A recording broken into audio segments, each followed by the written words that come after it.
Kalau aku bisa ketemu sama diri aku yang dulu, aku cuma mau peluk dia dan bilang, "Kamu udah hebat banget.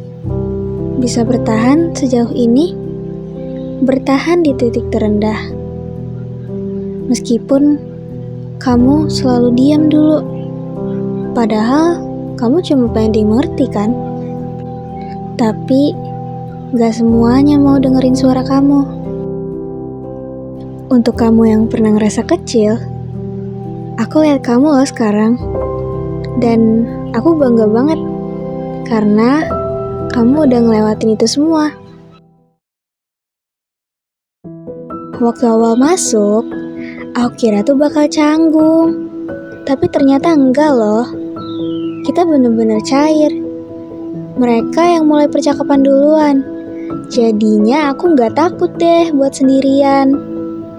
Kita mulai saling kenal, ngasih tahu hobi masing-masing, ngasih tahu mapel kesukaan, main bareng. Dan first impression aku ke teman-teman kelas aku yang lainnya juga. Mereka seru dan kocak banget. Dari situ aku mulai ngerasa, kayaknya aku gak sendirian deh. Ekskul pertama yang aku pilih tuh ekskul robotik. Di sini langsung ada lomba robot, jadinya aku ikut nonton aja.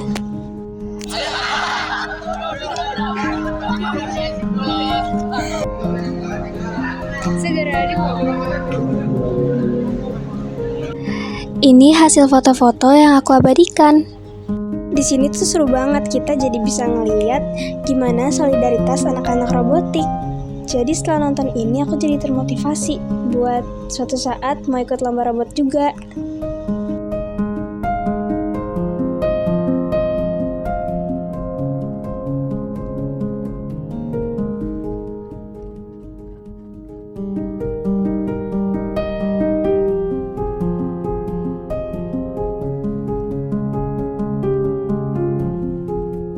Ini pemandangan yang aku lihat setiap pulang sekolah.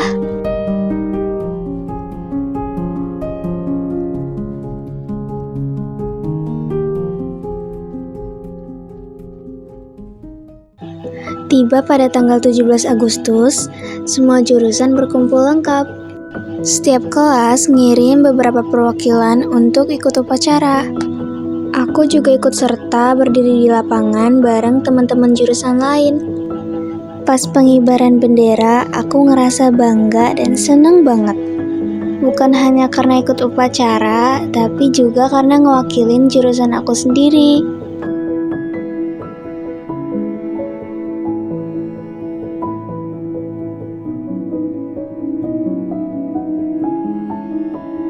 Pokoknya tiap habis event terus pulang ke rumah, aku selalu upload foto-fotonya ke media sosial aku. Dan setelah itu aku sempat mikir, kok bisa ya ada momen yang bikin aku ngerasa dilihat dan dihargain. Dan di saat potongan itu muncul lagi, entah kenapa, hatiku terdiam seolah bilang, ini adalah momen yang pernah membuat kita pulang dengan penuh rasa. Sekilas saja, tapi cukup untuk membuat kita bersyukur berkali-kali. Waktu ikut pesantren kilat dan maulid nabi, awalnya aku gak banyak ekspektasi sih. Tapi ternyata, dua momen itu seakan mengingatkan aku kembali ke arah yang aku tuju. Ceramah-ceramahnya ngebuka lagi hal-hal yang pernah aku tanam dalam hati sejak SMP. Tentang menjadi manusia yang kuat, sabar, dan gak mudah tergelincir.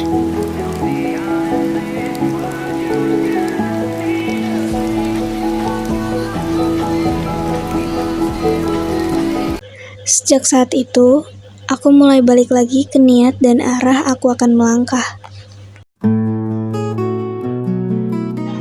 Di pertengahan kelas 10, tiba-tiba ada promosi jurusan.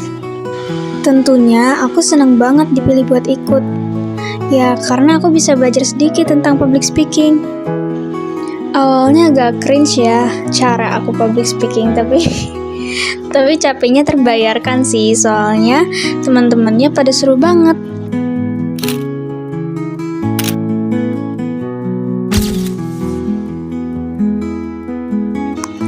Makasih banyak Bu Sarah karena udah kasih aku kesempatan buat ikut kegiatan ini. Aku jadi belajar banyak hal dan seneng banget bisa satu kegiatan lah bareng sama Kak Reta, Kak Sekar, Kak dan Kak Ferly dan banyak lagi.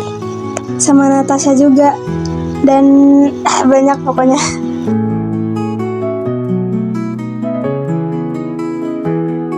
Setelah semua itu, kita selalu ditarik lagi ke dunia nyata, yaitu tugas.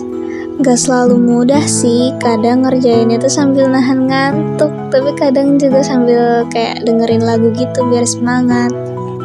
Jujur capek dan berat banget sih, soalnya kan aku juga baru belajar elektronika, jadi bener-bener baru belajar dari nol banget dan dari bayi banget.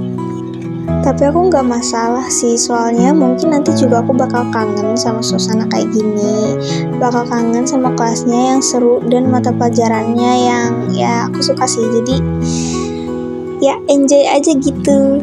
Sekarang udah mulai berasa guys kangennya, aku kan udah naik kelas 11, jadi ada beberapa mata pelajaran yang hilang di kelas 10, pas kelas 11 udah nggak ada lagi, jadi kayak kangen aja. Di kelas, aku paling sering main sama Alia.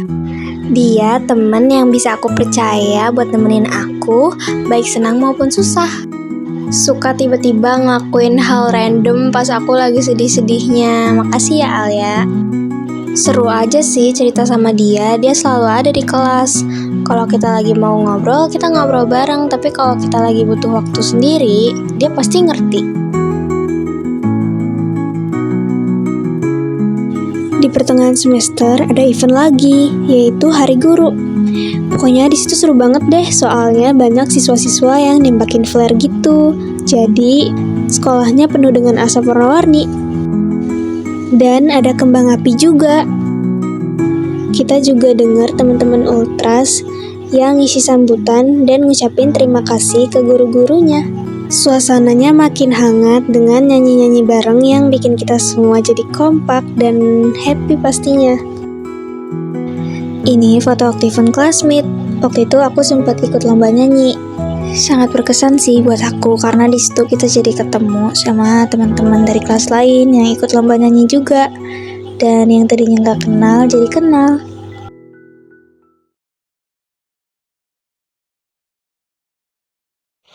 Di balik itu semua, banyak banget hal-hal yang dulunya aku kira nggak bisa aku lewatin. Tapi ternyata bisa juga. Walaupun caranya nggak gampang. Perlu banyak banget air mata, rasa sakit, yang bikin pengen nyerah aja. Itu benar-benar bukan pengalaman yang indah, bahkan pahit banget. Tapi tetap berharap biar semua pengalaman buruk itu bisa jadi bahan bakar buat kita, buat tumbuh jadi lebih baik lagi. Kita gak bisa berharap sama semua orang biar baik sama kita. Pasti ada aja yang bikin sakit. Tapi tetap aja kita harus berpikir positif atas semua itu. Nangis sebentar gak apa-apa. Atau nangislah sepuas-puasnya. Sampai semua isi hati keluar pun gak apa-apa. Tapi jangan berlarut-larut. Segera bergegas buat bangkit lagi dan ngadepin tantangan kehidupan di esok harinya lagi. Meskipun seringkali capek, tapi aku tetap nyempetin waktu buat main bareng teman-teman. Biar hidup kita nggak soal belajar doang, jadinya harus ada waktu buat healing.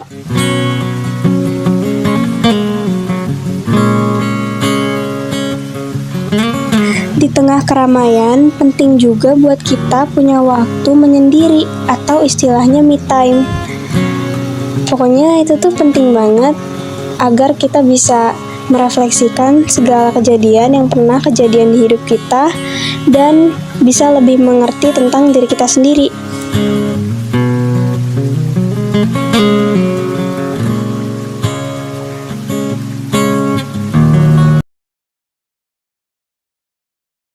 Hai, perkenalkan, Aku jiwa yang bertahan, sudah ditempa keras oleh banyak cerita. Mati berkali-kali, tapi bisa hidup lagi. Konon jika selamat, aku semakin hebat. Jalur hidup akan selalu berputar. Tugasku hanya bertahan, terus jalan dan mengalirlah seperti air. Dari lahir sampai ku jadi debu di akhir.